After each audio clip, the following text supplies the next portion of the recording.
Hello বন্ধুরা, কেমন আছেন? আশা করি নিশ্চয়ই ভালো আছেন। থাম্বনেল দেখে তো বুঝেই গেছেন যে আজকের ভিডিওটা কী নিয়ে হতে চলেছে। হ্যাঁ, ঠিকই ধরেছেন। আসলে ফেলিওর জিনিসটা না জীবনে থাকা খুব দরকার, সেটা যে কোনো প্রফেশনেই হোক না কেন।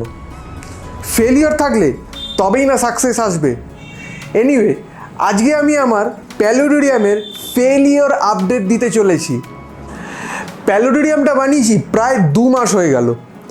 এর মধ্যে ট্যাঙ্কে অনেক কিছু হয়ে গেছে, তার মধ্যে বেশ কিছু ভালো হয়েছে, আবার বেশ কিছু খারাপও হয়েছে। চলুন আর বেশি দেরি না করে দেখে নেওয়া যাক। আপনারা দেখতে পাচ্ছেন এই হচ্ছে আমার প্যালোডোরিয়ামের অবস্থা।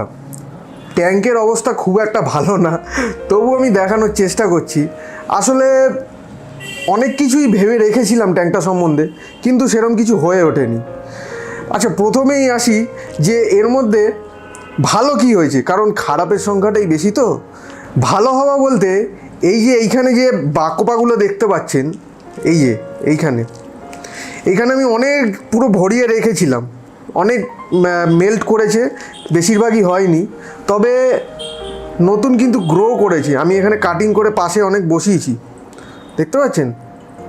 আপনারা আমার যদি প্যালোডোরিয়াম প্ল্যান্টিং ভিডিওটা দেখে থাকেন তাহলে জানবেন যে এইখানে আমি অনেকটা মস লাগিয়েছিলাম, ফ্লেম মস। কিন্তু এই 2 মাসের মধ্যে এই ফ্লেম মস কিন্তু যথেষ্ট ভালো গ্রো করেছে, যেটা আমি ভেবেছিলাম যে খুব একটা ভালো করে হয়তো হবে না। কিন্তু এইখানে এবং এখানে কিন্তু যথেষ্ট ভালো করে গ্রো করেছে। যদি আমরা সাবমার্জ দেখতে যাই তাহলে সাবমার্জে বলতে এইখানে আমি বেশ কিছু অ্যানুবিয়াস লাগিয়েছিলাম এইখানে, এই সব জায়গায়। প্রথমত বলে রাখি যে মোটামুটি 10 দিনের মাথাতেই সব প্ল্যান্ট মেল্ট করে গেছিলো। একমাত্র এই অ্যানুবিয়াসটা ছিল, আদারওয়াইজ সব মেল্ট করে গেছিলো। কিন্তু তাও আমি নতুন কিছু এইখানে লাগিয়েছি, একটা অ্যানুবিয়াস গোল্ড লাগিয়েছি। এটা আমার প্ল্যান্টের ট্যাঙ্ক থেকে কেটে আমি এখানে কিছু বিউসিফুলানরা, কিছু অ্যানুবিয়াস নানা পেটাইট লাগিয়েছি এবং সেগুলো যথেষ্ট ভালো করে গ্রো করছে। এইখানে যে অ্যানুবিয়াসগুলো লাগিয়েছিলাম সেই অ্যানুবিয়াসগুলো মেল্ট হয়ে যাওয়ার প্রধান কারণ হলো আমার এই ফিল্টার। এই ফিল্টারের ফ্লো এত বেশি ছিল আমি অতটা খেয়ালও করিনি, যার জন্য আমার সমস্ত অ্যানুবিয়াস সব গলে বেরিয়ে গেছিলো। পরে আমি এইখানে কিছু ক্রিপ্টোকরিন লুসিন্স লাগিয়েছি এবং এই লুসিন্সগুলো কিন্তু যথেষ্ট ভালো গ্রো করছে। এবারে আসবো সবথেকে খারাপ কি হয়েছে, সেটা আপনাদের দেখা খুবই প্রয়োজন। মেবি হয়তো আমি প্যালোডোরিয়ামটা আমার পক্ষে করা সম্ভব হয়নি। এক তো আমি খুব অসুস্থ হয়ে পড়েছিলাম প্রায় 1 মাস মতন, এবং আমি খুব একটা যত্ন করতে পারিনি। কিন্তু তাও আমার মনে হয় আরও 1 মাস তো আমি সময় পেয়েছিলাম রিকভার করার মতো, আমি রিকভার করে উঠতে পারিনি। তাই একবার দেখুন যে খারাপ জিনিসটা কি হয়েছে। দেখুন খারাপ বলতে কি হয়েছে, আমি এইখানে বেশ কিছু রেড প্ল্যান্টস লাগিয়েছিলাম। আমার প্ল্যান্টিং ভিডিও যদি দেখে থাকেন তাহলে বুঝতে পারবেন যে এখানে কিছু রেড প্ল্যান্টস লাগানো হয়েছিল। সেটা তো প্রায় 1 সপ্তাহের মাথাতেই সব গেছিলো, কিছুই ছিল না। এইখানেও আমি বাঁকোপা তো লাগিয়েছিলাম, বাঁকোপাগুলো হয়নি। আচ্ছা, সব থেকে বড়ো কথা হচ্ছে এইখানে আমি অ্যামাজন সোর্ট, কিছু ইকনোডোরাস এইগুলো লাগিয়েছিলাম। সব থেকে আশ্চর্য ব্যাপার হচ্ছে এই যে এইখানে যে আমি অ্যামাজন সোর্টগুলো লাগিয়েছি এর পাতাগুলো কিন্তু সব নতুন বেরিয়েছে এখানে, কারণ আমি পুরোনো পাতা সব ছেটে দিয়েছি। এখানে কিন্তু নতুন বেরিয়েছে, কিন্তু এই পাতাগুলো এর থেকে বেশি আর বড় হচ্ছে না। কেন আমি জানি না, কিন্তু হচ্ছে না। নেক্সট হচ্ছে হাইড্রোকোটাইল টাইপাটিটা মিনি। এখানে আমি এই দুটো জায়গায় এবং এইখানে আমি পুরো ভরে হাইড্রোকোটাইল টাইপাটিটা মিনি লাগিয়েছিলাম, কিচ্ছু হয়নি। না, একদম কিছু হয়নি সেটা বলবো না, হয়েছে, তবে এইগুলো বেশ নতুন নিউ গ্রো করেছে।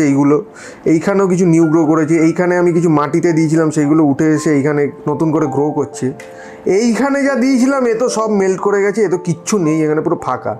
আচ্ছা, অনেকে হয়তো জানতে চাইবেন যে এইখানে এই মসটা কী। এই মসটা অ্যাকচুয়ালি আমার গার্ডেনের টবে ছিল, টব থেকে আমি তুলে নিয়ে এসে আমি এখানে লাগিয়েছিলাম। এইখানেও লাগিয়েছিলাম এবং এখানেও লাগিয়েছিলাম। খুব একটা ভালো অবস্থা না, এবং আমি এটা খুব একটা ভালো আশাও করিনি যে এটা একটা কিছু হবে। তাও এটা এতদিন ধরে যে টিকে গেছে সেটাই বড় কথা। পরবর্তীকালে আমি একটা অ্যানুবিয়াস কিনেছিলাম। এইটার ঠিক স্পিসিসটা আমার ঠিক মনে পড়ছে না এই মুহূর্তে। হ্যাঁ, মেবি গ্রাসিলিস হবে হয়তো, কি নাও হতে পারে। এই অ্যানুবিয়াসটা আমি এখানে লাগিয়েছিলাম, তো এটাও মরেনি, কিন্তু তাই বলে নতুন পাতাও কিছু বেরোয়নি। এইখানে আমি বেশ কিছু নতুন প্লান্ট লাগিয়েছিলাম, দেখতে পাচ্ছেন। সেটা এইগুলো হচ্ছে প্যারট ফেদার। এগুলো আমার পুরনো প্ল্যান্টেড ট্যাঙ্কের প্যারট ফেদার কাটিং থেকে লাগানো, কিন্তু এরও পাতাগুলো দেখুন অনেক ছোট, মানে পাতাগুলো যথেষ্ট বড় হয় এবং মোটা হয়, সেগুলো কিচ্ছু হয়নি। তা এই হলো মোটামুটি আমার প্যালোডোরিয়ামের আপডেট। মানে দেখানোর মতন তো কিছু নেই, তবু দেখালাম যে একটা আপডেট মনে হলো যে দেওয়ার দরকার। তো এটাই ছিল আমার ছোট্ট করে একটা প্যালোডোরিয়ামের আপডেট, কারণ এটা বিশেষ কিছু দেখানোর ছিল না, তাও অনেকে হয়তো দেখতে চাইতেন যে এটা কি হয়েছে, তাই দেখালাম। আপনারা দেখতে পাচ্ছেন যে এই ট্যাঙ্কে আমি কোনো রকম ফিশ কিন্তু ছাড়িনি। তার কারণ আমি এটা দেখতে চাইছিলাম যে এই প্যালোডোরিয়ামটার অবস্থাটা কি হয় লাস্ট অবধি। কারণ এটা যদি ডিসমেন্টাল করার প্রয়োজন হয়ে পড়ে, আমার এই ফিশগুলো আমি অন্য কোনো ট্যাঙ্কে ছাড়ার মতন আমার কোনো অপশান এই মুহূর্তে নেই, তাই আমি ফিশ এখানে আনিনি, এখানে অ্যাডও করিনি। একটা জিনিস বলে রাখি, আমি যে 1 মাস অসুস্থ ছিলাম তখনও কিন্তু এটার যে একদম খুব যত্ন নেওয়া হয়নি তা নয়, তবে আমি যে পরের 1 মাস সময় পেয়েছিলাম তাতে কিন্তু আমি যথেষ্ট যত্ন নিয়েছিলাম। ওয়াটার স্প্রে করা থেকে শুরু করে যা যা করতে হয় সবই করেছিলাম, কিন্তু তাও এটা হয়ে ওঠেনি। প্যালোডোরিয়ামটা নিয়ে আমার মনে হয় আরেকটু কিছু পড়াশোনা করে নেওয়া ভালো, তারপরে নতুন করে প্যালোডোরিয়ামের একটা বানানো হয়ে যেতে পারে। কিন্তু আর একটা নতুন আপডেট আপনাদের সামনে আসতে চলেছে, সেটা হলো আমি এই প্যালোডোরিয়ামটা ফুললি প্লান্টেড অ্যাকুরিয়াম করব। ফুললি প্লান্টেড অ্যাকুরিয়াম বলতে এটা একদম লোটেক হবে, কিন্তু তাও আমি চেষ্টা করব যতটা প্লান্টস দিয়ে ভরাট করা যায়।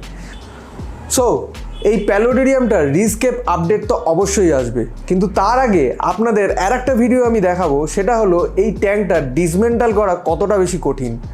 একটা প্ল্যান্টেড অ্যাকুরিয়াম বানাতে যতটা কষ্ট, তার থেকে বেশি কষ্ট এই পুরো ট্যাঙ্কটা ডিসমেন্টাল করে দেওয়া।